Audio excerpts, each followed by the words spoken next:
What is up? Hello, everybody. Welcome How are you all doing? to the sixth Hi.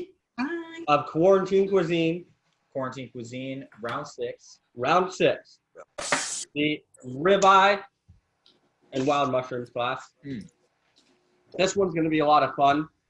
We got a surprise, very special guest today. You might have seen her in Superman's arms. Could have seen her. Could have seen her. You might have seen her on Desperate Housewives. You might have seen her curb stomping Bobby Flay. I don't know. Absolutely. Possibly. Roundhouse kick. Roundhouse kicking Bobby Flay is a very good friend of ours, Teri Hatcher. Hi. Hi, everybody. Oh, my gosh. It's so good to see you both and to see you all. I'm so happy to be here, and I'm starving. So Terry is going to be our co-host with this show. So we're going to cook over here. We're going to zoom into Terry. We're going to see how it's going on her end. Everyone in the chat, say, what up, Terry? Thank you so much for joining us. Yes. In our little tiny cooking show that we're doing out of our professional kitchen over here. Yeah. You guys can see. Yeah, and I have my crappy professional. Can I get inside secret? Yes. I'm really glad you can't see into that sink because the water's like this high because my garbage disposal just broke, and so my plumbing is backed up. Crazy. We have all the, we actually have the stack of delis from our last class in our sink. Perfect. So do not worry. Can I tell these guys how great you are? Absolutely. And I don't know if you want to know, but I am just really honored to get to be here.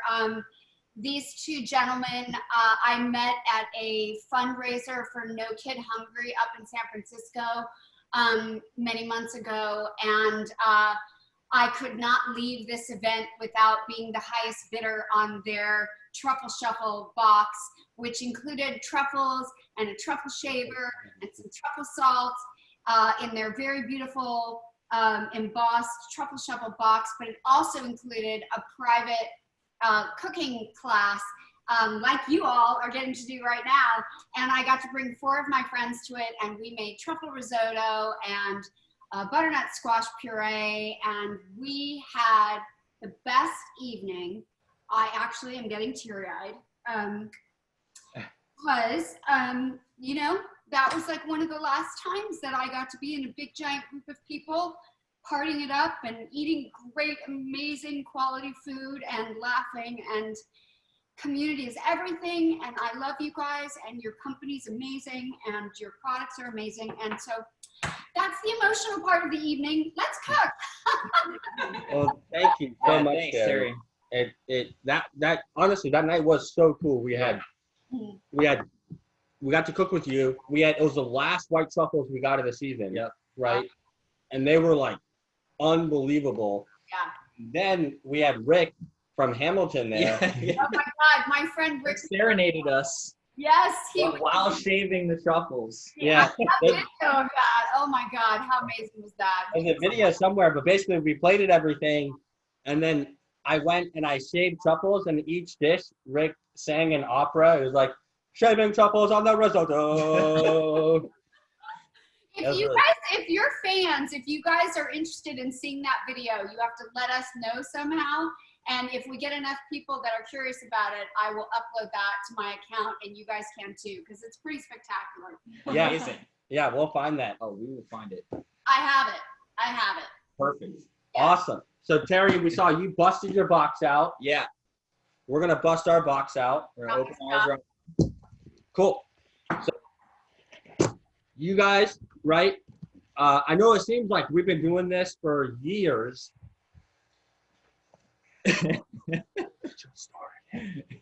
And so when you guys send in comments, they come straight to me and Tyler. We look at them and we incorporate what you guys want into this. Yep.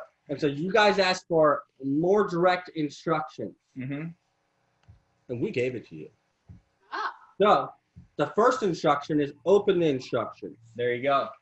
And within these instructions, we're going to go step by step in here and break it down. Yep. So you had a couple instructions, right?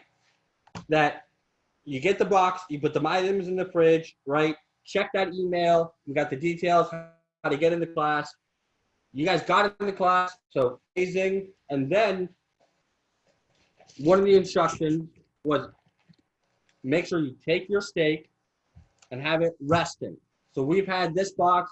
There's no ice in here. We have the steak right here. It's resting. What I'm going to do is go ahead and bust it out of this packaging. And basically the reason for that is when you cook steak, you don't want to cook it from ice cold because that will yield like a very, you know what I mean? Like getting the correct temperature is really difficult. So you want to cook it basically from room temperature. So we got our steak out, and we actually have this. This is what you call a medicine tray, right? Yep. So in the hospital, when you have surgery, they put all the little things on this and hand it to the doctor. Tyler recently cut his hand and stole this medicine tray from the doctor. So now we have it here. And because we love metal, we are tempering our steak on the medicine tray that Tyler got from Keeping it metal. the doctor. Perfect. So now we're going to look at the equipment that we need. So you need a cutting board. And I always go to the cutting board first to show you guys our incredible cutting board cam, right? Next, we need a saute pan. So what kind of saute pan we got there, Tyler? Well, let me see it. Which camera are we going to? All right. So this is what's known as a saucepan, which means it has sides on it that are a little bit taller. And the reason why we're using that today is because we're going to be making like a a la minute sauce, meaning like to the order, a la minute. There's a Heston bonded pan. These are amazing. Awesome pan. Really good. Excellent Will, heat conduction. We'll throw the link up for you on that. Yep. And then if any of our camera switches are a little delayed, it's actually because our cameraman is mad at us because he came out here for a 1-week job and we canceled his flight home. Yeah. Because we know how much you guys like seeing the different angles. So next in the list, we got a knife. So I have a Shun. This is called a vegetable cleaver. It's a great knife, all purpose. You can stuff up with it, and that's why I really like it. And then you have that music cue. I'm going to gallery view here. It's very important. Everybody must go to their spoon drawer. You guys might also call it your utensil drawer, but spoon drawer. Find the largest spoon that speaks to you, okay? So pull the spoon out, and then we're going to hold the spoon to the camera and assemble like Voltron. Ready? Yeah.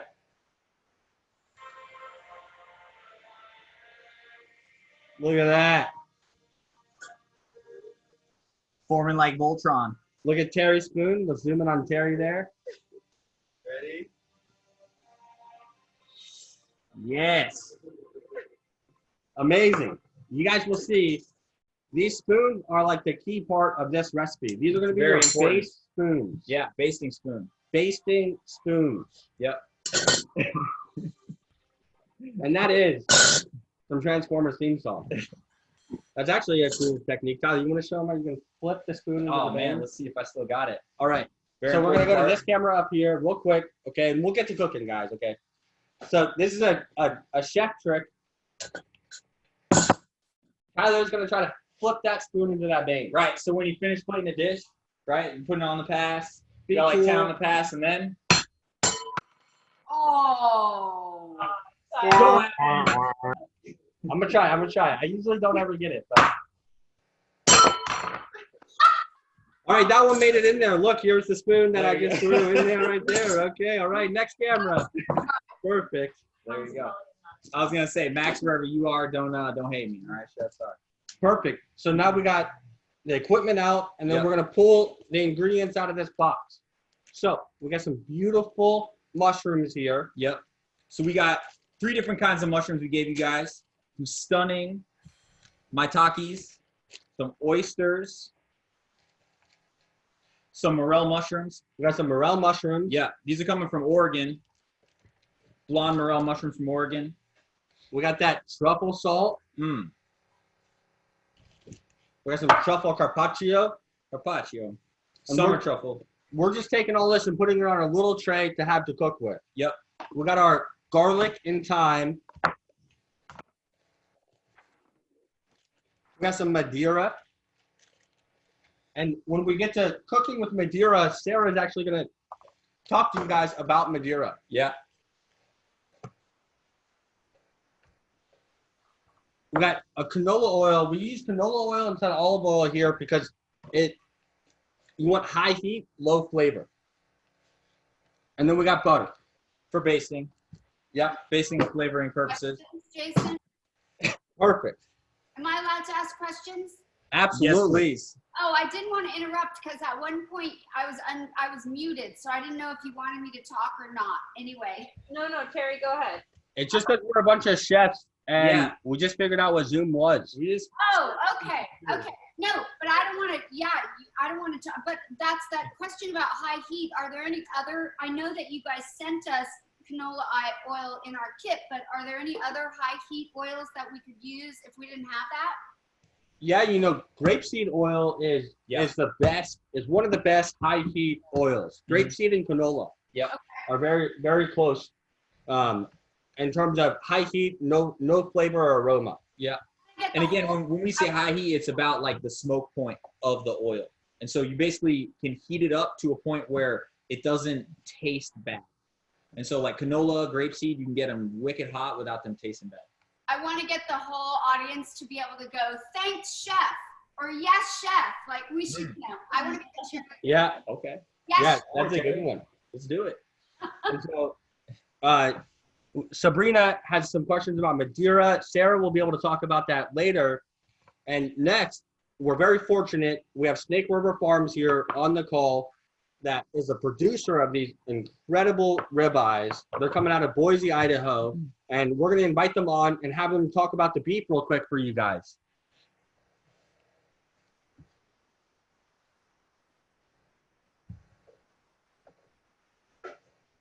Hi, everyone. I'm Liz with Snake River Farms. Can you all hear me? Yeah. Absolutely. Yeah. What is up, Liz?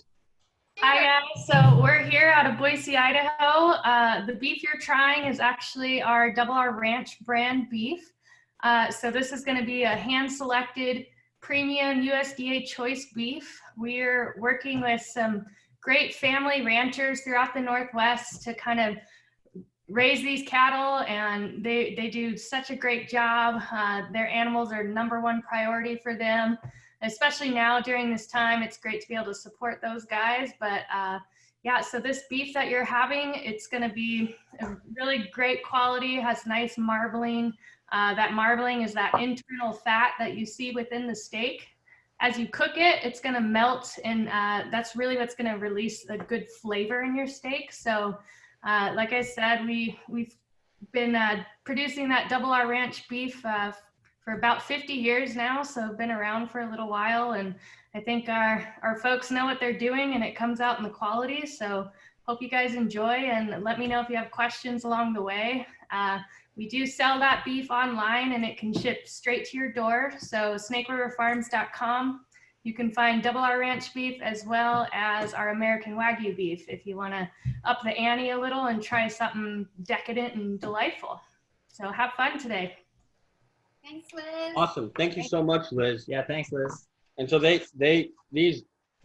tell you guys a little bit more on, why we chose Snake River Farms. So Snake River Farms is a farm, the beef farm that we use at the French Laundry for one of the supplements. And honestly, pound by pound flavor comparison, best meat I've ever had. Yeah, fantastic beef. What would you say? What's your favorite cut of beef, Tyler? Like that you don't braise? Yeah. Honestly, I mean, ribeye is one of my favorites because you get like multiple different muscles. So if you guys look at your steak, it's got this big piece of fat right in the middle, and that actually separates the outside, from the eye of the steak. And so this part on the outside, that's we would cook that straight up calotte de boeuf, and then the inside is the eye of the rounds. So you can actually, the beauty of a ribeye steak is you really get like a couple different textures in one piece of meat. Yeah. Yeah. And then Teri, what is your favorite steak or cut of beef? And then do you prefer like steak or braised beef? Well, I don't eat a ton of meat, but I do eat meat, and I really enjoy it, and especially when it's cooked perfectly. And so it's sort of like a special treat because I don't eat it a lot, and but I think ribeye, is my favorite. I don't love filet, which is so interesting because that's usually one of the more expensive cuts. But for me, that really thick filet, I don't like the texture of how thick it is. I like it better when the steak is a little bit thinner and seared on the outside and then medium rare. Does that make sense? Incredible.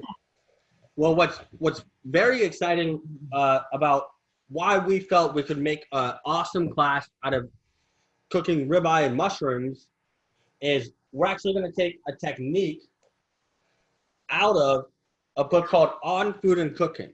Otherwise known as the Culinary Bible. Wait! What? Look at that. I have it too. Yes. Oh, awesome. So That is the best. That is one of the best books available.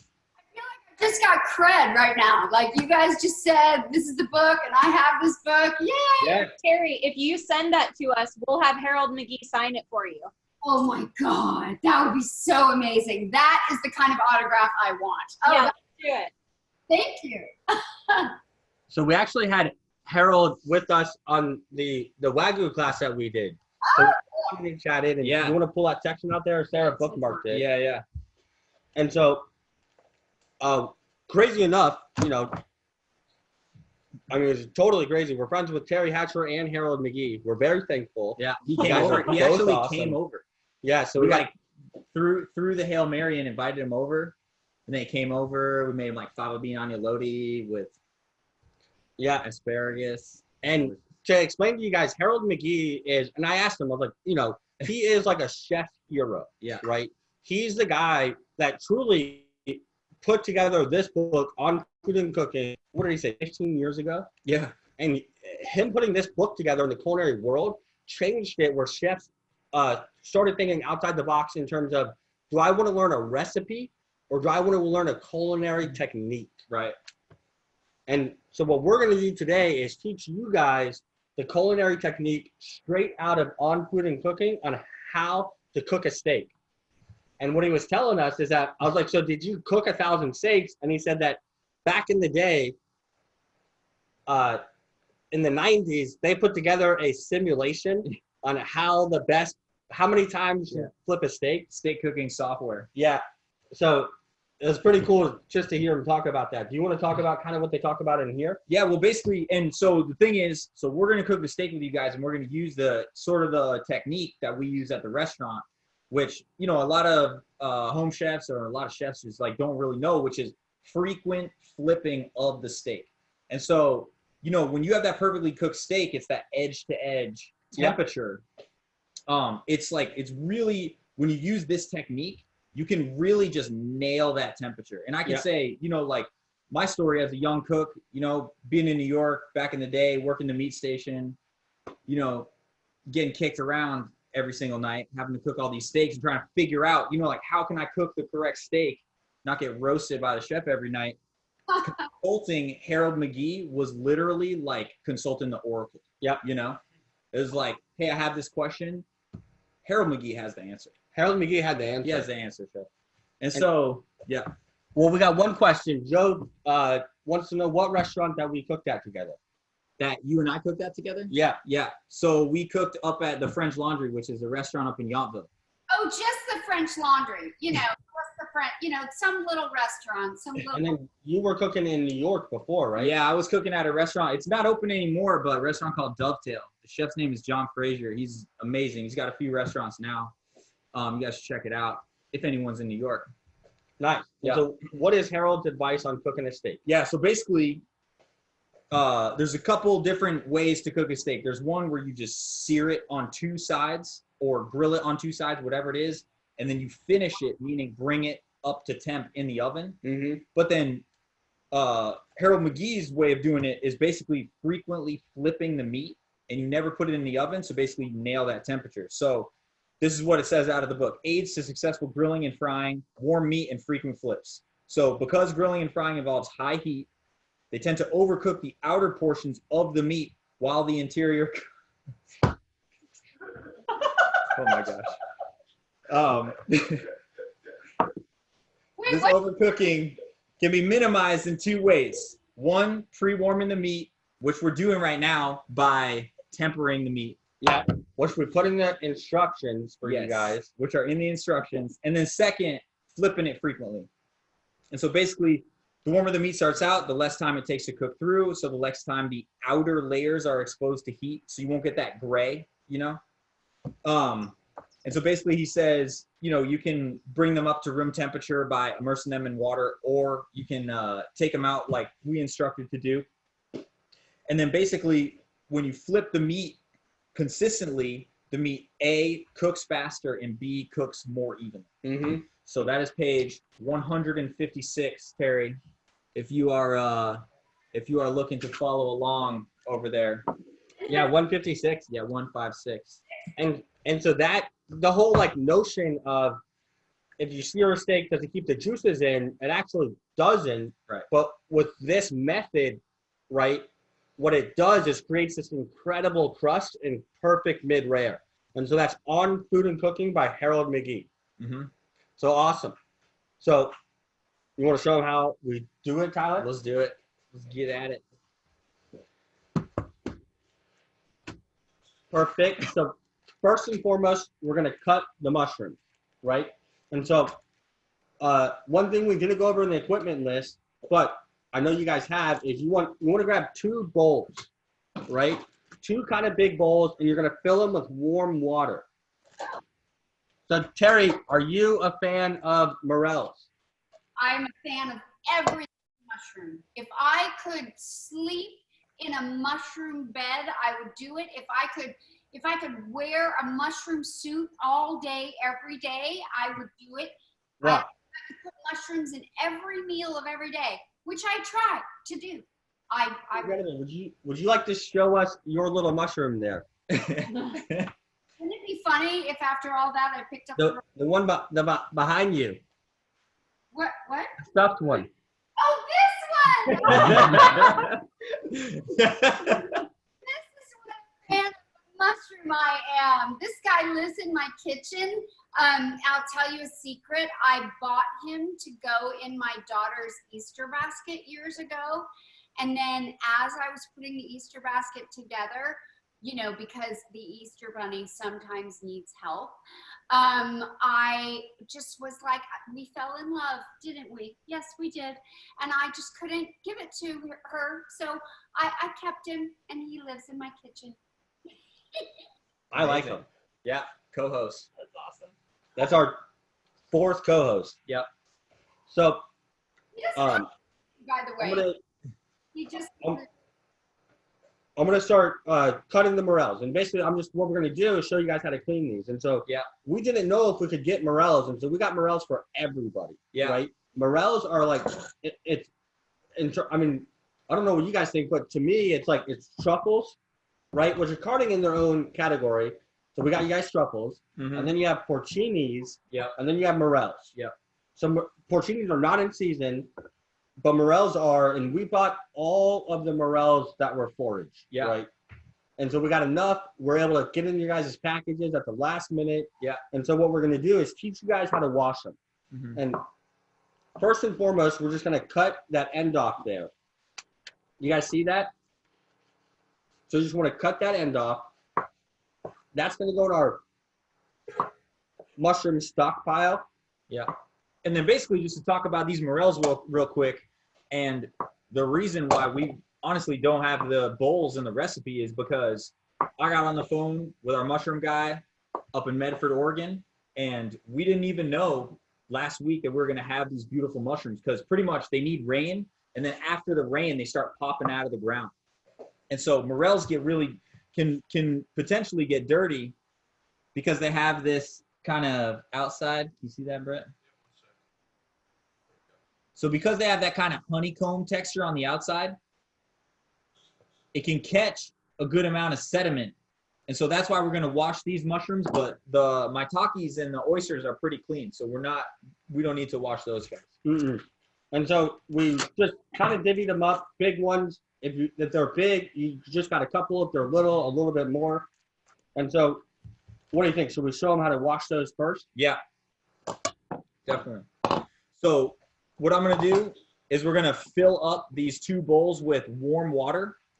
And then we're going to take the mushrooms and just kind of agitate them in the warm water just to knock the dirt off of them. And the reason why I use warm water is because like anything, like any kind of solidified dirt that's in there and whatnot, when you use warm water, it like washes off more easily. You know what I mean? Mm-hmm. Yep. Totally. And so guys up over here. We're going to go step by step with this. We know we can fly through this and have this done, but we want you guys to be successful with us. And while we're cooking, if we get ahead of you guys, then just honestly just pause, watch what we're doing, and then you guys do it. Chef? Yes. So I saw somebody earlier ask about washing mushrooms, and I recall from when we were cooking together months ago that I was surprised that Chef Tyler had me wash, I think it was it chanterelles we were using? Yeah, we wash chanterelles. And I know that is a big, you hear, there's sort of a discrepancy argument about that. Do you brush them off? Do you wash them? So I think people might like to hear more your theory on washing mushrooms. Yeah, totally. And I mean, pretty much like I think a lot of that comes from is the storage of the mushroom post washing. And so as you can see right now, we're going to wash these mushrooms and then we're going to cook them. And so a lot of times with mushrooms, they spoil super, super quick in the presence of moisture, you know? Mm-hmm. And so if you wash the mushrooms and then you cover them up and pop them in your fridge, they're going to go completely bad on you. Yeah. But we're going to wash them and cook them. So basically we have 2 bowls here, right? And we're going to go to our up top cam and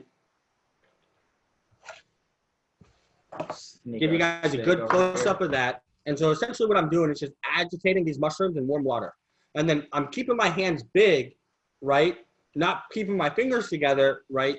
So that there's any sticks or anything that come out, I don't pick it up. And what I want to happen is to agitate them, this debris to fall to the bottom, and then I'm going to put it into a new bowl here. And so if I put them into this bowl and agitate them and this is dirty, then I'm going to dump both these out and continue to do this. Rinse and repeat. Just like the shampoo bottle. And so this one looks good, right? And so I'm going to put them now onto a plate. So you guys want to get a plate? This is going to be your mushroom plate. So we gave the morels a quick bath. Yeah, give them a quick bath, right? Nice. And then next, we're going to open up our bag here and dump them out. And some of you guys might have some shake, right? If you guys have any mushroom shake, just push that off to the side. We're still going to use that. It's just fine. And what we want to do here is, honestly, quarter these. You want to cut them into as big, nice as pieces as possible. Mm-hmm. And so I'm going to come in here, and you guys can see what I'm doing is I'm splitting these mushrooms and cutting it, right? And then I'm going to take this one, and I'm going to split it and cut it. So now that's a nice piece, right? So it's attached by the root. That's a nice piece of mushroom. We got another nice piece right here. Yeah, keeping them in clusters. You want to keep them in clusters. Yeah. And then these pieces, we're still going to use them, right? That's a nice piece. I'm going to trim that root a touch. And then now we got the hen of the wood. So these are wild hen of the wood mushrooms that, what's another name for them? Maitake? Maitake, yeah. And the wild ones almost have a flavor like chicken skin. So I'm nipping the root just a touch. And then I'm going to quarter this piece. And look at that. That's a beautiful. Isn't that so cool how mushrooms look on the inside? Yeah. And so we gave you guys 3 different kinds of mushrooms. And you'll see, like, the beauty of mushrooms is the different texture, the different flavor. So we'll really get like a really nice variation of the different kinds of mushrooms. Yep. It'll go really nice with the beef. Yep. And then what I'm going to do is take these guys and just cut them to the side of the morels and put them over here. That way we use everything. Yeah. Chef, Yes. can you, I might have missed because I was cutting. What was the best shape of the trumpet mushroom? So that one you want to cut into a quarter. Oh, into quarters. In half, and then both those into half again. So just like that. Yep. Nailed it. Nailed it.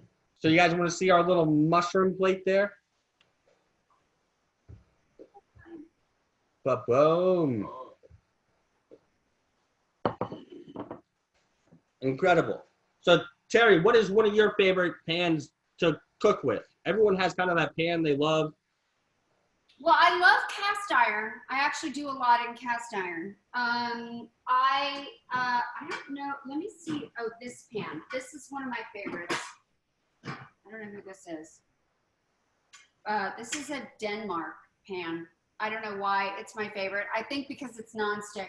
But I have a lot of all clad. I don't know if I'm in love with my pans. You know, it's funny that you mentioned Heston, because this is the only Heston pan I have. And I love this pan so much, but I don't have the big version. I think maybe I'm gonna have to buy myself a quarantine treat and buy myself your pan. I think we get some. Nice. Teri, I think you actually got that pan from the event that we met together at Amanda Haas's house. I actually did. You're right. Yeah. And then I gave that one to Sarah's mom. Oh, that's so nice. It's a very nice pan. I wanted her to have a nice pan. Good present. She's on this class too, Mom. You and Yeah. Teri Hatcher have the same pan. There you go. Yeah. How about that? And Awesome. So at this point, the way that we're going to gauge this class is all you guys in the front, right? And so you know who you are. We got Bjorn, we got Timere, Elizabeth, Denise, Mania, Meredith, Chef Bogey, Leah, Bogey. November, Hope, the lovely Miss Teri Hatcher. Robin is texting someone, Sam, Siobhan, and Nathan. Fatmir, what's up, dude? Raymond and Fatmir. When we're about to move to the next step, I'm gonna call for you guys, and if you're ready, give me the thumbs up, and then we'll go to the next step. Okay? So you guys ready to start cooking this steak? Woo, woo, woo. There we go. Mom, you ready? Incredible. And so you guys, since everyone's muted, we have no idea how funny we are. So we're just up here making jokes, Right. and we can't hear anyone. So it's very nice to have good at Teri Yeah. to be able to talk to. 'Cause We laugh normally at our we're own just jokes, yelling into the abyss. Awesome. You're doing awesome. It's awesome. Perfect. So, Chef Tyler, so talk to me. where did our steak go? Our steak, I just had to hide it real quick. Okay. But we got it back over here now. Good, thank God. Yeah, We need that. thankfully. Nice. Next. So we're How are we looking gonna at cook looking at our steps right here. So basically, step 1, take the steak out, let it temper. Jason is very technically proficient over here. So you guys see here, what I have is a pen. It's a big pen. There's 4 different colors, right? 4 different colors. I'm going to use the red one. And what I'm going to do with this big pen is we have taken the steak out. It has tempered. We have quartered the mushrooms. Excellent. Next step here is heat 10-inch saute pan to high heat. High heat. So we're going to do exactly that. And then we're going to season our steak with truffle salt. Yep. So pretty much you want to get your pan hot first before you put anything in it. So before you put any oil in it, before you put obviously any steak into it. But you really want to get your pan hot first over high heat. And we're going to cook this steak at high heat. High heat. High heat. So anyone out there who wants to turn the heat down, Mom, Yeah, we're going in the fast lane today. And then this pan is going to be hot. Yes. For two very excellent visual representations. First, we're going to go to Teri. What? Are you, of what hot is. wow. Look at that. Incredible. Next, we're going to go to my lovely wife, Sarah. Oh, okay. Come on up here. Very quickly. That's what hot is. Oh, she's Sarah. yes. Now your pan should be pretty close to heated up. So I'm going to hand Tyler the canola oil. Yep. So before we put that in there, we're going to season this steak up real quick. So we just had a little paper towel on there to knock off any moisture. Yep. Make sure your steak is dry. Right. Yeah, make sure it's dry, and then we're going to season it. Which you want to season it from up high. So one, you get even distribution. Yep. And then just as important, you want to share that aroma with people. If you want to go the extra mile, let me show you how you can go the extra mile while seasoning your steak. You always go the extra mile. So what you're going to do is you're going to get the step ladder. Teri, do you have a step ladder? Sure, I do. Outdone, chef. She's ready. Oh, she's right there with you. Well, that is incredible. Teri, you're going to want to get that truffle salt up there, and then you're going to season that steak from as high as possible. You got it. You got it, chef. Yes. Stunning. Nice. I'm going to copy that too. All right, Amazing. Tyler, get up there. You go Thank from up you top. for that demonstration. Mm. I also hope you You guys get some on the understand. table too. That's cool too. Important part of the process. Are we supposed to season both sides? Season both sides. Okay. I like my position up here. I may cook the whole class from this place. I hope that's okay with everybody. That is amazing. Awesome. Thank God I shaved my legs. Wasn't anticipating this. So I just want you guys to understand, me and Teri just got on a phone call yesterday, and that was not planned for Teri to have a step stool at the ready. It is just a testament to how incredible of a human being Teri Hatcher is. And how dedicated you are. How dedicated That's she is dedication. Thank you. to properly seasoning your steak. Round of applause for Teri. Thank you, Teri. There you go. Amazing. So pan is hot. Nice. Pan's getting hot. We're going Canola to take oil. our canola oil and pop it in the pan. And so it's very important when you're cooking this steak that the pan has to be at the right temperature before you put the steak in. Yep. Super, super, super important. Because if it's not, there's no turning back once the steak's in the pan. And so Stephanie, so you can see how much salt is on this steak. So it's a good amount. And you want to put more than you think, because as you cook, the salt will dissipate. Yeah. And we're gonna baste it with butter too, so you know some of that salt always gets knocked off in that process. Yep. So everyone should have their pan on the heat, high heat, hot, oil in the pan, and basically we're gonna bring it until it starts smoking. So can you see this? So we have one question here. Simon wants to know how hot.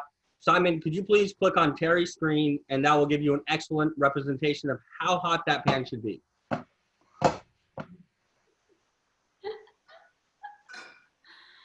You're saying that you should, oh yeah, this is hot. This is hot. You're saying that you should actually see smoke? That's how you know? Yep. Just Exactly. a touch. And if it starts to really smoke, so the thing is, as we're cooking, you can pull the pan off the heat if you need to, from time to time. Mm-hmm. It's not gonna like if your pan is about to explode into fire, you need to pull it off the heat. Right? Yep. It's too hot. If you start to actually see it? Yeah. And so basically, and Bray, you got our little camera here. So Yeah. Totally seeing it. we're gonna wait for this to get to the smoke point, and then we're gonna add the steak to it. Nice. And so it's really important, even though it takes 1 second to make sure it's proper. Mm-hmm. Like right now, we just take the time to make sure this step is right. and then everything else is just smooth sailing. Yep. And you guys will see this is a fun, kind of quick recipe once you just nail it. Yeah. And so you see the smoke coming off of my pan. Now I'm going to add the steak. Mm. And so when we put the steak in, you're going to lay it away from you. That way you don't burn yourself. Right. So as you can see, I'm putting it in the pan. You can hear that sizzle, right? Now lay it away from you. And so we're going to keep it on that one side for about 30 seconds just to develop that crust. And so you'll see when you flip the steak frequently, it doesn't get super, super brown on the first flip, but on the third or fourth flip, that's when you start to develop that crust. So everyone should have their steaks in the pan. Yeah, let's get some thumbs up. Thumbs the up. steak is in the pan. Awesome job, guys. Mm. Miss Collier, is that steak in the pan? Is the pan. Mom, I appreciate the digital thumbs up. Yep. All right. So now the steak's been in the pan for, I don't know, 15 seconds or so. I'm going to flip it over. And so you'll see we're going to do this a few times during the cooking process, and that will yield a really nice temperature on the steak. So I'm just going to get in here and give it a flip. Mm. And I'm flipping it to a part of the pan that did not have the steak in it previously, because that part of the pan is nice and hot, you know? And then, Teri, how's yours going over there? It looks amazing and Nice. amazing, and I'm so excited. But I will say, like, I wonder if I'm the only one. Like, I get nervous that at this high heat, I'm going to burn everything and F it up. Right. And so honestly, a lot of people do get nervous when cooking with high heat. And like some things you don't want to cook on high heat, like eggs you never want to cook on high heat. But something like a steak, you really want to just get that really, really nice sear. So I'm going to flip it again. Nice.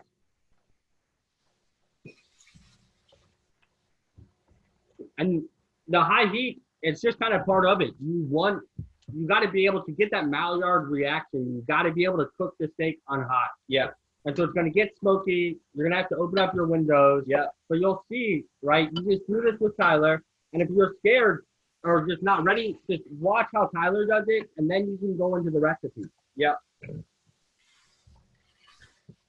So Julie, you want to keep it hot, right? Once you, because what happens is what's called heat control is once you put that steak in the pan, the steak will cool the pan down. Right. And so as you can see, it's not sticking to the pan. I can move it around in the pan, right? It should smell good. It should smell delicious. And so as you can see with this flip, now I'm starting to get that nice brown that I'm looking for. And so I'm going to flip it one more time, and then I'm going to put my butter and thyme and garlic in there, and I'm going to start to baste this thing. You see it's nice and hot. My oil is nice and hot. I'm going to add my butter to the pan.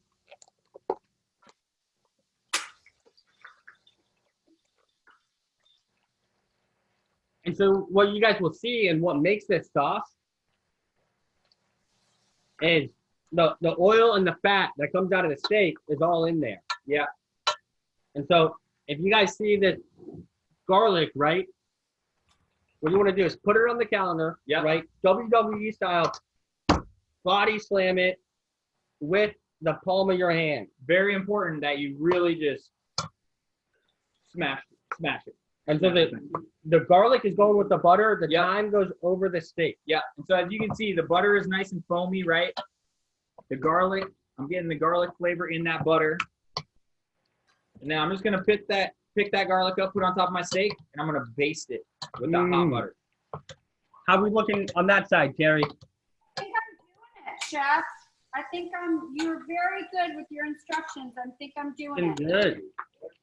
Get it, Teri. Nice. Nice. And so this steak is done. So I'm gonna get it out of the pan. I'm gonna grab some paper towel. And Jason's gonna grab a little paper towel For our landing zone here. for our landing zone. Right on the cutting board. And then we're just gonna pop the steak right on there. Wow. And then very importantly, make sure any thyme and garlic is properly rested on top of the pan. On top of the steak, sorry. Yeah. So you guys make sure you smash that garlic. Yep. Leave it in the paper. Smash it with your hand. Put it with the butter as you're basting the steak, and then take that out, and then onto our board pan. You let it rest with the garlic and thyme on top, and this will infuse the aroma into it. Yep. How's yours looking, Terry? Well, I put it on a paper towel because so that's not so pretty, but I think it's Oh, it looks nice. There you Yeah, it go, looks Terry. awesome. perfect. Got some of that Maillard reaction on there. Yeah. Oh yeah. And then Terry, are you a big? Makes me nervous. Like, how can I tell that it's medium rare like that? So Tyler's got a good technique. Yeah. Well, so back in the day, working back in Maine for Pete Moranci, I'm sure he's not on here, but he, good man, taught me the move where if you take your hands and you press your thumb with your pinky finger together, and then you feel that part of your hand, the fleshy part, that's rare, right? If you Okay. press your ring finger to your thumb, that's medium rare. And then obviously the middle finger is medium well, and your forefinger, that's well done. That's totally cooked. You know what else that's called? Never cook like that. Yeah, that's true. Yeah, don't do Yeah. it. I would agree Well- with that. Well, Valerie actually had a question about that. So, Yeah. Valerie, basically, if you're a well-done eater and you said please and you put a smiley face, so we will not jump down your throat. Nope. Just keep cooking it in the pan. Just keep cooking it. Keep cooking it, okay? Double the amount of time we cook this one. And Chris, if you look at the zoom in here, right? So the butter's not burnt, but it's also not burnt. Does that make sense? I thought it did. So you want it brown. It's brown. So you guys see that? The butter is brown, and with the truffle salt and the thyme, you'll start to get kind of little dark flecks. Yeah. But that's okay, because we're gonna incorporate that into the sauce. Yeah, and I got it off the heat right now. This is not on the heat. Off the heat. Yep. And so one more time with the finger. So this is you're feeling right here, right? Yep. So you're taking your thumb and your pinky, right? Yep. Thumb and pinky is rare. So So like two hands or one hand? what? One hand, chef. Okay, Jason, I one think hand. you're confused. Yeah. So you take one hand. One hand. We're using one hand to create the temperature. The other Okay. hand to test the Yeah. temperature. And so touching your pinky with your thumb, and I'm feeling right there, right next to the bone. So that's rare. And then if you add a little pressure, medium rare. Add the middle finger, medium well. And so basically it's a matter of like the spring back from the meat. Nice. Yeah, in terms of cooking. Awesome.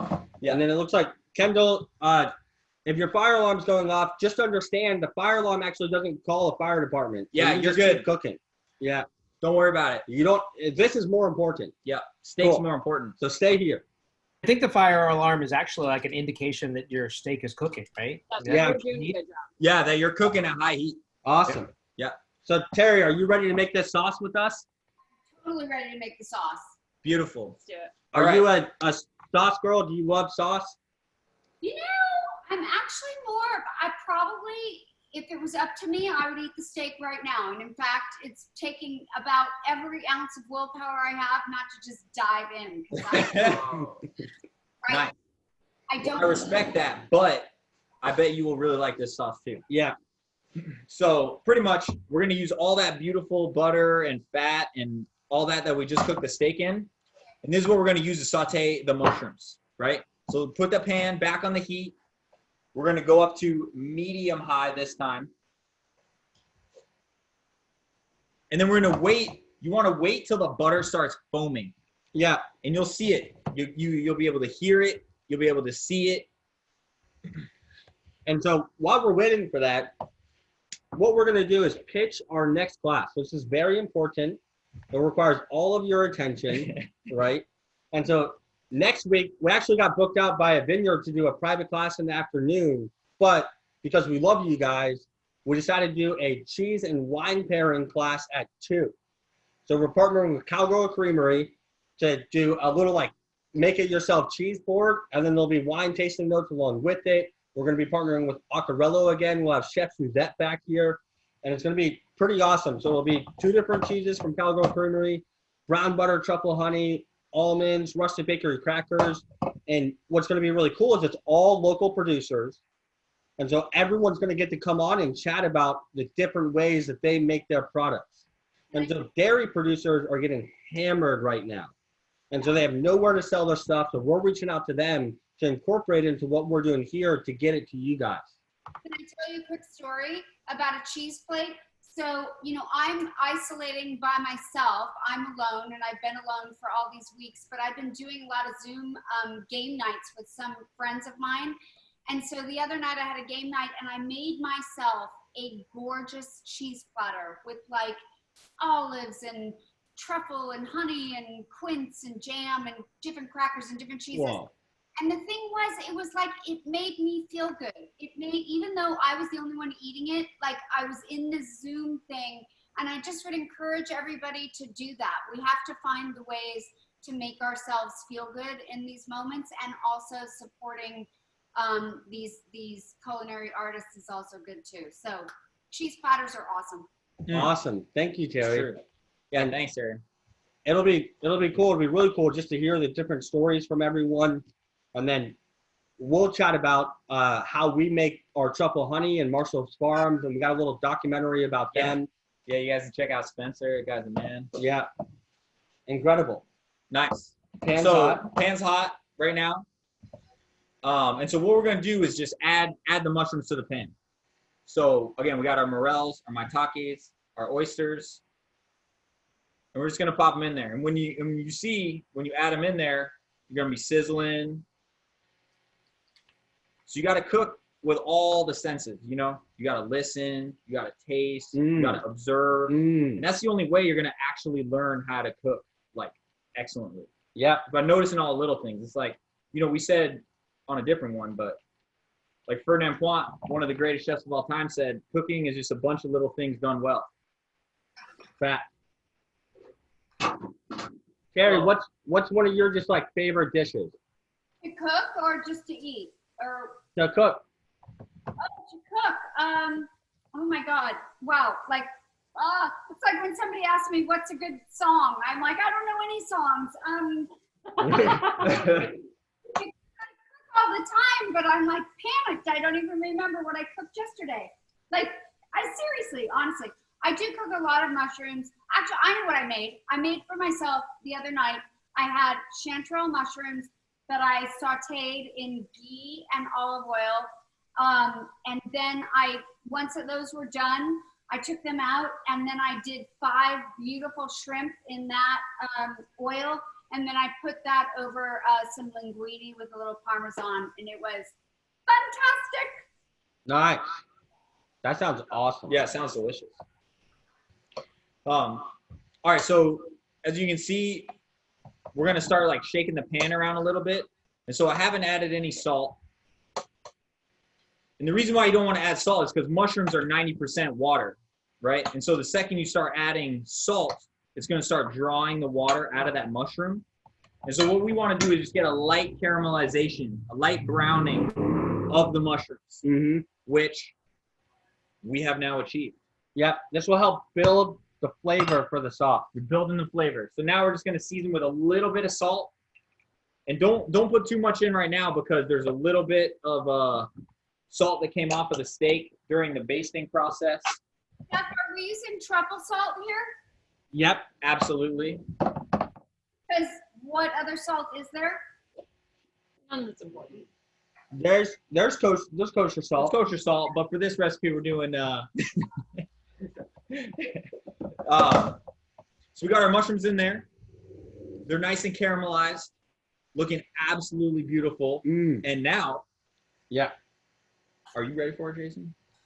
I am pretty much always ready for something. Yeah.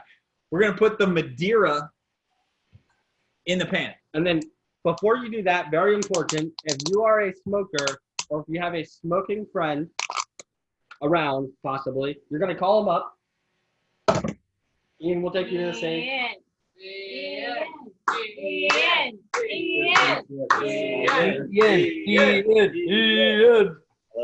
Yes. Everyone say hi to Ian. Ian Hi, Ian. is an incredible individual. Ian has come Thank onto you, the Truffle Jason. Shuffle team, been able to keep up with us, right? We don't stop. We keep this going, right? And Ian has also spearheaded our donation program. So Ian's been waking up at 4, 5 a.m., right, on Monday, Tuesday, Wednesday, and Thursday to cook the meals for the healthcare workers. And, you know, we're just unbelievably thankful. And now what we're going to do is have them light some stuff on fire. Thank you very much. Thank you, Ian. Important. So, if you got your mushrooms in the pan, You got to get it wicked hot. you got to get it wicked hot. Wicked hot. And now you have your Madeira, and then you have your friend Is that hot enough? who has a lighter, One friend. right? So you need one friend with a lighter, one wicked hot pan, one portion of Madeira. So once you see that stuff starting to foam, starting to make a lot of noise, right? We're gonna go in with our Madeira, and then our friend is gonna give us a helping hand. All right? So get ready. Ready? Dun, dun. Oh my God. And then keep shaking it because the more and more flames will come off it. Now, can I That smells amazing. do that alone? Like I have a lighter and I have Madeira. Try it? Got it. You got it, Terry. I Yeah. believe in you. The friend is actually optional. The friend is optional. The friend is optional during this quarantine. I don't really have many friends, to tell you the truth. Make sure it's hot. Yeah, Boom. you got it. Oh, Shake man. it. Shake it. Shake it. There you go. There you go, Nice. Terry. Get it. Flambeing over did there. it! Boom. Nice. All right. Now that we had Ian help us with our little flambe technique, thank you. Yeah. Jeff. Appreciate that. So you want to cook the Madeira to au sec, right? All set. Au sec. In Yep. French, au sec means sort of dry. Yeah. Pretty much. Almost done. Pretty much dry. Yep. Yep. And we figured out earlier it means you're at the store, you bought some stuff, you're about to leave the store, you got to get one more thing, you got that one last thing, you're walking out the door. That's au sec in French terminology. Yeah, you're like, oh, sick. I got to get the baguette. Like, sec. Yeah. So basically, again, it's like almost dry, right? Breck, you see that? Okay. And now I'm going to add the cream. Or sorry, we're going to add our truffles before we add our cream. Oh, Did someone have a question about the Madeira earlier? so you guys want to hear Sarah talk a little bit about Madeira? No, not. But someone had a question, right? They just asked about the Madeira. Oh. People are going insane. Yeah, People want to hear you talk Yeah. about Madeira. awesome. Ian, you mind holding the IG live? Absolutely. So if we could get a drum roll, please. We got Sarah coming up.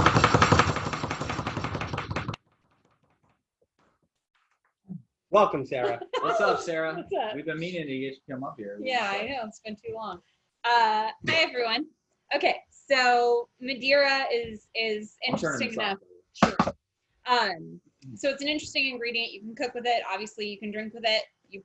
Most people are familiar with it in a manner of like having it as a dessert wine more than anything else. And there are different levels of sweetness with Madeira, but it's coming from the Portuguese island of Madeira, which is a little closer to northern Africa than actual Portugal itself.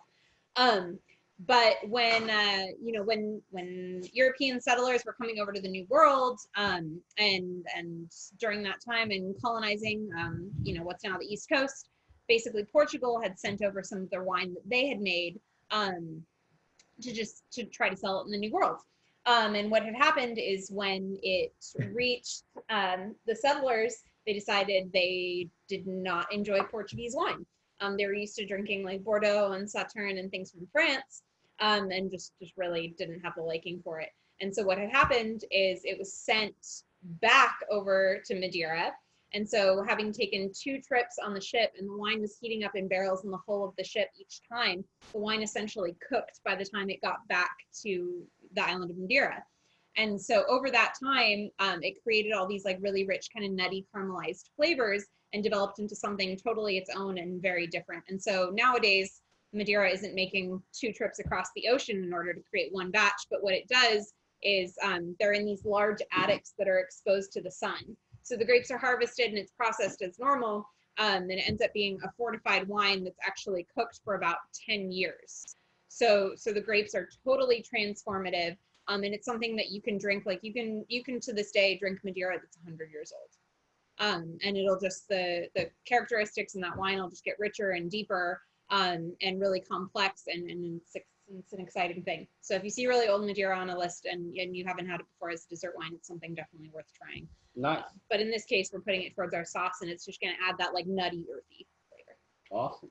Amazing. So you're saying that Portugal shipped it to America. Yep. America said, we don't want this. And We sent don't it want back. that. Wow. And they said, So moral of that story is that you got to have a return policy. Yep. Yeah. yeah. But if I was Portugal and they sent me everything back, I would be like, yeah, this shit's way awesomer now anyways. There you go. You guys missed out on that one. Let them know. Very cool. So back to the sauce. Teri, right. how's your sauce? Yes. Yeah. Where we at? You know, I was very proud of my fire experience. Fire! You know, you just always want to be like, I made fire. So those are my mushrooms. I think Stunning. they're pretty good. Yep. I still have not put in my truffles. Correct. Perfect. Perfect. I saw some people ask, I forget what I saw people ask. I was drinking. Forget it. Nice. I think, Well, that's an important part of the cooking process, Teri, so that's Yeah. just fine. so continue with the wine. And basically, so what I think people are asking is they just want to understand, you know, is there too much oil in the pan? Is the sauce sec? And so, Tyler, why don't you just show them that pan? Yeah. So basically, We're going up top. so this is how it should look, right? So you see there's a little bit of liquid in there. Yep. It almost looks syrupy, right? Because what we did is we took the Madeira, we cooked all the water off of it, and so what's left in there is sugar and flavor. Correct. So what you see is flavor and a little almost like syrupy texture. And so like anytime you're making a sauce base, again, like Jay said earlier, we're building flavor, right? So all these little things like the caramelization of the mushrooms, the addition of the Madeira, cooking all the way down. You're cooking the water out of it, you're concentrating the flavor. Yeah. It's super important. And Yeah. so now I'm gonna put this back on our we get this warm again. I'm gonna get it on medium heat right now. And so at this point, if you haven't gotten them already, we can grab ourselves some plates. I got some over there.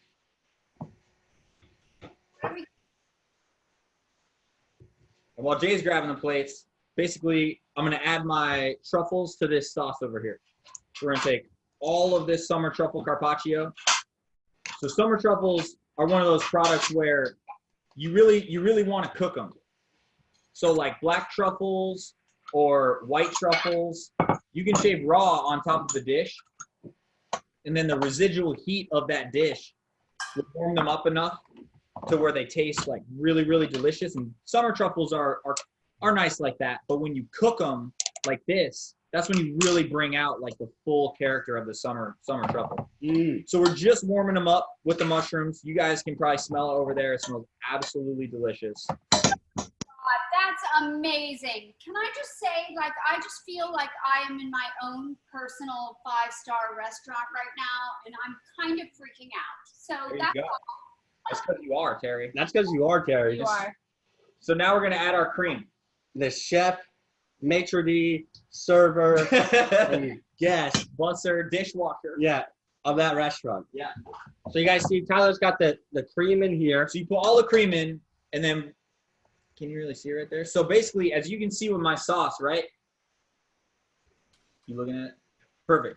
You see there's this stuff over here, there's the fat, and then there's the cream. And it looks a little, it looks like it's not mixed, right? And so what we're gonna do right now is bring it to the boil and stir it, and that's gonna emulsify the sauce to being this like thick, creamy delicious sauce. So as you can see, again, I got it on medium heat, and I'm just gonna stir it. Stir it up. And Chef Tyler, would you say that's on like a medium heat right there? So we're on medium heat right now. Yep. And basically, we just don't want it to be like super, super, super hot. We wanted it to be super, super, super hot for the steak, but right now we're just bringing it to the boil, right? And you see how that sauce comes together when you do that? This is gonna emulsify the sauce. Yeah. And then, do we have a one each Michelle Tam on this call? Andy, can you find a Michelle Tam? You know, I looked earlier. I'll look again. I did not see Michelle on here, but let me check. Okay, cool. If she's there, Michelle, just throw it in the chat. Tell us what your name is, and we'll pan to you. And we'd love to hear how to cook this steak keto. Yeah. Paleo.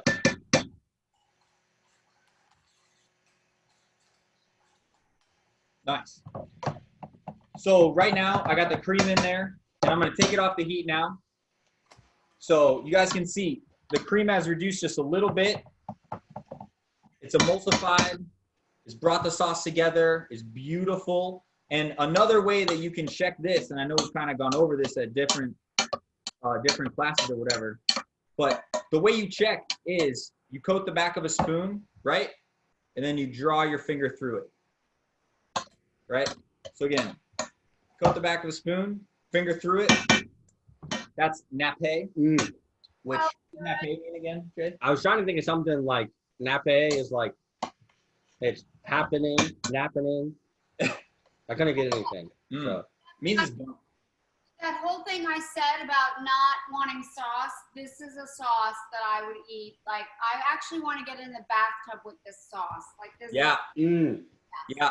Earlier we were talking about filling a pool with this and swan diving into it. Yeah. Which then made me think about Tyler swan diving. Yeah. For about a minute. I was like, does Tyler know how to swan dive? Can you swan dive? No.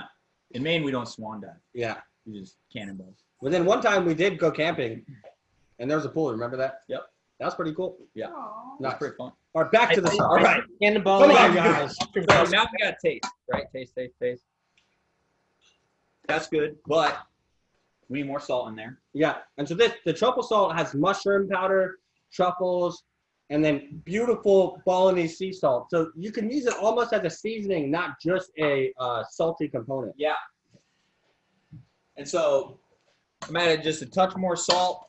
And then at this stage, you got just a touch of black pepper. You could add a little shot of vinegar too. Be really nice. Seasoning this up, so that's ready to go. So I'm just gonna keep it in a warm area, but it's gonna be off because basically right now we're gonna carve our steak, and then we're gonna top it with the sauce.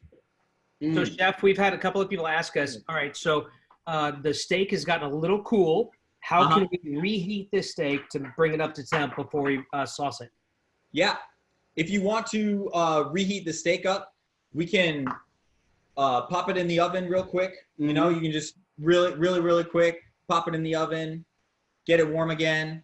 But honestly, with the amount of time that it's been hanging out, and then the inside, because the thing is with the steak, like on the outside, it might seem like it's kind of coming closer to room temperature, but the steak has to even out the temperature, right? Because the inside of that meat was cold, but now the outside being hot, it has to go into the middle to make an even temperature. So you'll be surprised many times the outside of the steak might seem a little cold, but then you cut into it and the inside's warm. Nice. Yeah. You want me to hold down this sauce? Yeah, so you hold down the sauce. We're gonna get over here on the steak. So pretty much at this point, we have two plates, one sauce, two chefs, one Teri. And so Tyler, you're taking the thyme and garlic off the steak. Yep, taking thyme and garlic off. Just transferring the steak onto a beautiful. What? And Tyler's going to show you how he likes to slice the steak. Yeah. And so with a ribeye, again, the beauty of it is you like have a couple different muscles in it. Yep. Right. And so we're just going to go straight down the middle plate it up, and then we're gonna top it with the sauce. Mm. So when you carve the steak, you want to cut it, and you want to use like a sawing motion, you know, and then that way, and then use the weight of the knife, and the weight of the knife itself will actually cut through the meat. So Look at that steak. so Wait, I just have to show off a little bit. Come on. Okay, let's see that, Yeah. Terry. let's see it. Look at that. Boom. You see that edge to edge right there? Beautiful. Look at that Stunning steak. steak. Terry, yes. Get it, Terry. So, again, I'm just carving through my steak over here. And if you guys have any fresh herbs on hand, now's a great time. You can pull those out, utilize those for this part of the recipe, and just put a couple fresh herbs on top. You'll see how we played it. Everybody's very excited about your steak temperature there, Terry. There you go, Terry. Get it. What did they say? Everyone is very excited. That steak temperature. I think As you can see, our steak temperature as well. Mm, Stunning. stunning. So we got one question here. What's a good option for no dairy? So honestly, the option for no dairy is just leave it out. Leave the butter out, use olive oil, and then leave the dairy out. And then what you'll have is an unbroken sauce. And that's totally cool. Yeah. Right? An unemulsified sauce. Unemulsified sauce. Yeah. So it won't be like thick and creamy like this sauce is, but still like beautiful, delicious. A lot of flavor Yeah, to it. sauteed mushrooms. So, you know, now. And again, you can see, you feel the inside of that steak is nice and warm. And then you're going to put hot sauce on it. And then we're going to put hot sauce on top of it, and that will heat the outside of the steak back up. Wow. So I'm going to come over the top. Chef Jason's going over the top. What do you think? What if we pick some thyme leaves and just sprinkle Oh my it? gosh. I'm going over the top. Yeah. With the base spoon, guys. Remember, this is the second one. The other one is it's over there. We threw it on the ground. Okay. We'll take the Voltron music back. Yep. What is that? Andy Samberg song?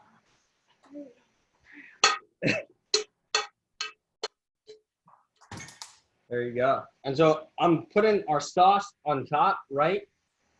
And then I'm going to show you guys a move. So I'm going to get the last couple bits in here, right? And then we're going to hit just a couple little guys, right? Little artistry. Culinary artistry. I've been getting it all over the rims. That's what we do not want. Yep. I'm You gonna guys push it need in there. some tongs or a little Wow. tweezers or anything? Look at this big. Amazing. Look at that.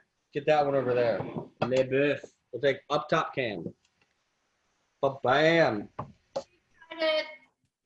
This Incredible. So Awesome. look at it. Let's look at Terry's steak There you there. go. How's your steak look? pretty good. Oh my gosh. Look at that. Wow, that is There's amazing. truffles in there. Kind of looks like dinner for 14 people, but you guys, all of this. So Terry, do Perfect. you want to see those steaks? What?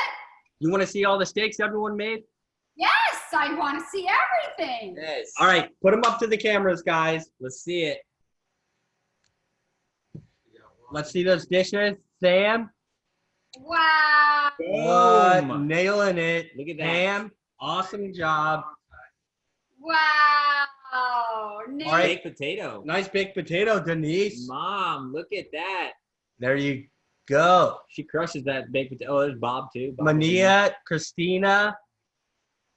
Incredible. Where's Eric Chang?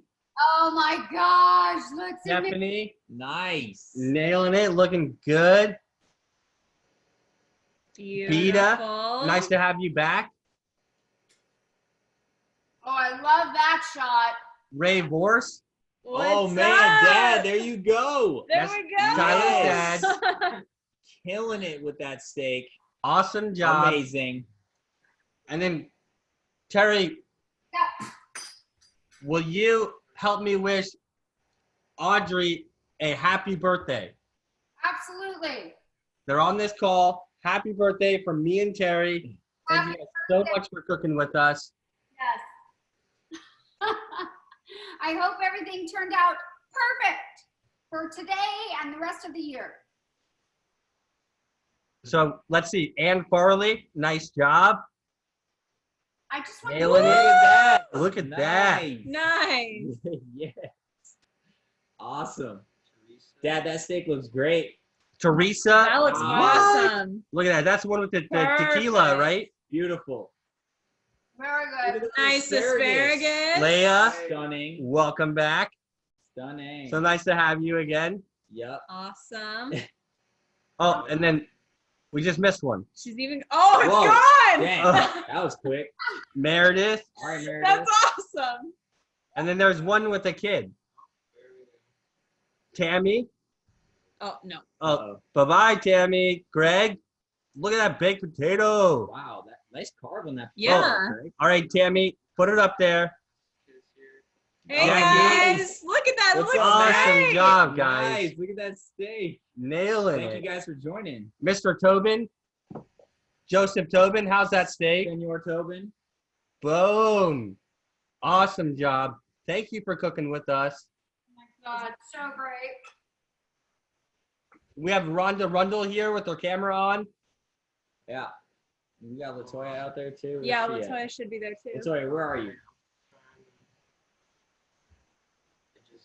Okay, we got Latoya. See ya. All right, Latoya. What you got there? Oh, look at that. Nice. Steak. Nice. There you go. Incredible. Cooking it up. Well, awesome, guys. So we're going to wrap this up. We're going to eat this steak. We're going to leave the meeting open. But we got one big announcement. And then we're going to play a video showing you guys Ian making all the mac and cheese No, we showed it at the beginning. for this one. Did we show you guys that video already? We can always show it again. We can show it again. All right, we're going to finish with it. Exactly. But we're going to have Teri back Mother's Day. on Mother's Day. And My favorite day. look, Rhonda said she didn't see a video. I don't think we showed it on this one. But we're going to have Teri. This is very important, guys. We're going to have Teri back on Mother's Day. We're doing a crepe Suzette class. Amazing. And so we're going to teach you guys how to make crepes. It's going to come with the brown butter truffle honey. And then Sarah's going to be making like a dangerous cocktail mixer that you can add whatever alcohol you want to. Yeah, we're gonna talk about like spritzers and making your own simple syrup and infusing stuff like that. So it'll be really Yeah. And we're going to be getting Silverado Trail strawberries, which are the same strawberries that we used to use at all the restaurants up here in Napa, and they're amazing. Yeah. So Yeah, Leah's going to best throw the strawberries. crepe class for Mother's Day up in the link, and we really hope to see you guys there. Teri, you are such a phenomenal chef. Yeah. Thanks, Terry. Thank you. I have to say, I mean, this is one of my best quarantine meals. I am going to eat this whole thing, and I'm probably going to drink this whole bottle of wine There you go. while I binge watch television. But you guys are awesome. I'm so grateful that I got to spend my Sunday with you and with all of you. I just keep going back to it's the most amazing thing that we can get to be a community like this while we're all socially distancing. So stay safe. Everyone, wishing you lots of love, and I'm just so grateful. Thank you for having me. Nice. Thank you, Teri. Thanks, Terry. We're Thank like- you.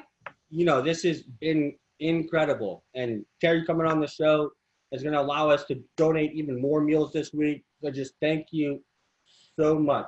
Thank you for And- all you're doing. It's amazing. It's amazing. So amazing. Thank you. Teri, we're going to have a very special guest with you on Mother's Day, right? Yes, the reason I am a mother in the first place, my daughter's going to be joining us, and she's not here with me. She's on the whole other coast of the U.S. So that will be my Mother's Day present. So please Nice. join me for my Mother's Day present, where my daughter and I get to cook together with the Truffle Shuffle brilliant chefs, and we'll make my Mother's Day and all of your Mother's Days the best ever. Well, we're excited to cook with you and excited to Awesome. cook with Emerson. It'll be a lot of fun, but just thank you so much. And thank you guys. you guys can use code invited20 today only to book the Mother's Day class and our cheese board class. So you guys are amazing.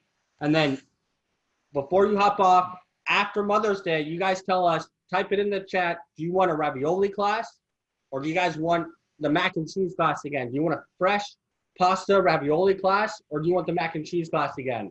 Put it in there. We're taking votes and then we will get that going. You guys are Ravioli. amazing. Nice. Nice. All right. Bye, guys. Because I don't think we played it. We're going to put the video on. Yeah. For you to watch again. Hey everyone, this is Ian from Truffle Shuffle. We're donating over 200 mac and cheese meals today to 3 different hospitals throughout San Francisco and Oakland. It's gonna be awesome. Hey everyone, Ian from Truffle Shuffle here.